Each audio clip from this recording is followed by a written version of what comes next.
বসিরহাটের প্রার্থী রেখা পাত্রের অভিনব ভোট প্রচার। ট্রেনে উঠে ট্রেনের যাত্রীদের কাছে ভোটের প্রচার করলেন বসিরহাট লোকসভা কেন্দ্রের বিজেপি প্রার্থী রেখা পাত্র।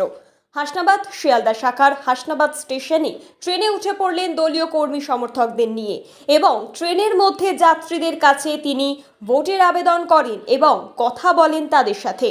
পদ্ধতিতে যেখানে হচ্ছে ট্রেনে আজকে দেখলাম ট্রেনে উঠে আপনি ভোট প্রচার করলেন, কি বলবেন, কেমন সাড়া পাচ্ছেন?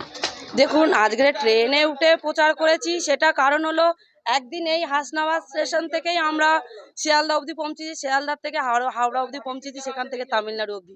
এরকমই কিছু কিছু মানুষ আছে এখানে, হয়তো কিছু কিছু অভাবী মানুষ আছে, তারা আজকে হয়তো এই প্রচারে হয়তো আমি তাদের সাথে আলাপ করতে পারলাম, তারাও হয়তো আমার মতন বাইরে যাচ্ছে, সেইভাবে আমি তাদের কাছে গেলাম, তাদের থেকে আশীর্বাদ নিলাম এবং তারাও একইভাবে সাড়া দিচ্ছে। তারা আমার পাশে আছে, ঘরের বোনের পাশে আছে, ঘরের মেয়ের পাশে আছেন।